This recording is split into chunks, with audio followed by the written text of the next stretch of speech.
என்னதான் விதவிதமா நிறைய வெரைட்டி ரைஸ் இருந்தாலும் இந்த வெரைட்டி ரைஸும் இந்த சைட் டிஷ்ஷும் ரொம்ப காம்பினேஷனா சூப்பரான டேஸ்ட்ல இருக்கும். நீ எவ்வளவு வருஷம் போனாலும் இந்த வெரைட்டி ரைஸ் தான் நம்ம எல்லாருக்குமே ரொம்ப ரொம்ப பிடிச்சதாகவும் இருக்கும். அது என்ன அப்படின்னு பாத்தீங்கன்னா லெமன் ரைஸும் அதுக்கு தொட்டுக்க தேங்காய் துவையலும் தான் சூப்பரான டேஸ்ட்ல இருக்கும். இந்த காம்பினேஷன்ல நீங்க வச்சு சாப்பிட்டீங்கன்னா இப்ப வாங்க அதை எப்படி செய்யலாம் அப்படிங்கறத பார்க்கலாம். ஃபர்ஸ்ட் நம்ம தேங்காய் துவையல் செஞ்சிடலாம். அதுக்கு ஒரு கடாயில ஒரு 2 ஸ்பூன் அளவுக்கு எண்ணெய் சேர்த்துக்கோங்க. எண்ணெய் நல்லா காஞ்சதும் இதுல ஒரு 2 ஸ்பூன் அளவுக்கு கடலை பருப்பு, 2 ஸ்பூன் அளவுக்கு உளுந்தம் பருப்பு, ஒரு ஸ்பூன் அளவுக்கு கடுகு, காரத்துக்காண்டி ஒரு 5 to 6 போல மிளகாய் வத்தல் எடுத்து வச்சிருக்கேன். இது எல்லாத்தையும் போட்டு அது கூட சேர்த்து நல்லா பொரிச்சு விட்டுக்கறலாம். பொரிக்கும் போது எப்பவுமே அடுப்பை நல்ல மீடியம் ஃப்ளேம்ல வச்சு பொரிங்க. அப்பதான் தீஞ்சு போகாம நமக்கு நல்லா செவந்து வறுத்து கிடைக்கும். இப்ப பாருங்க, மிளகாயா இருக்கட்டும் பருப்பா இருக்கட்டும் ஓரளவுக்கு நல்லா செவந்து வர ஸ்டார்ட் ஆயிடுச்சு. இந்த டைம்ல இதுல ஒரு சின்ன தொண்டு புளி இந்த சைஸ்ல போடுங்க, போதுமான அளவுல இருக்கும். அடுத்ததா பாத்தீங்கன்னா ஒரு தேங்காயில அரை மூடி தேங்காய் எடுத்து நல்லா துருவி எடுத்து வச்சிருக்கேன். அதை இதுல போட்டு அந்த எண்ணெயிலேயே அடுப்பை நல்ல சிம்ல வச்சு ஒரு 2 to 3 நிமிஷத்துக்கிட்ட வறுத்து விடுங்க. தேங்காயில் உள்ள ஈரத்தன்மை எல்லாம் போயிட்டு நமக்கு நல்லா வறுத்து கிடைக்கும். இதை வறுத்து விட்டுட்டே இருக்கும் போதே வாசனைக்காண்டி கொஞ்சமா வெள்ளை பூண்டும் ஒரு கொத்தளவு கிட்ட கருவேப்பிலை போட்டு நல்லா வறுத்து விடுங்க.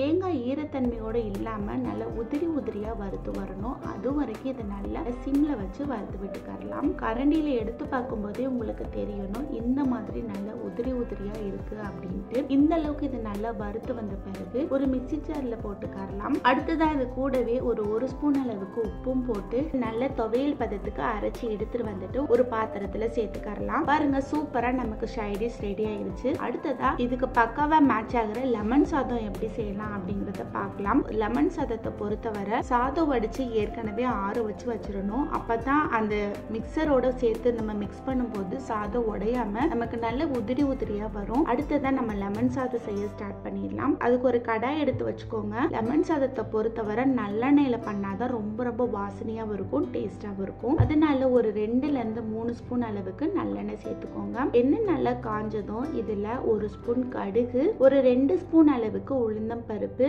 ஒரு 2 ஸ்பூன் அளவுக்கு கடலை பருப்பு பொறுத்த வரைக்கும் கொஞ்சம் ஜாஸ்தியா போடணும். அப்பதான் லெமன் சாதத்தோட சேர்த்து சாப்பிடும்போது ரொம்ப டேஸ்டா இருக்கும். அடுத்ததா ஒரு அரை ஸ்பூன் அளவுக்கு ஜீரகம், இது எல்லாத்தையும் போட்டு அடுப்பை நல்ல மீடியம் ஃப்ளேம்ல வச்சு பொரிச்சு விட்டுக்கறலாம். நம்ம போட்ட கடுகு ஓரளவுக்கு பொரிஞ்சு வந்த பிறகு இதுல ஒரு 10 போல மிளகாய் வத்தல் எடுத்து வச்சிருக்கேன். அதை இதுல சேர்த்துக்கறலாம்.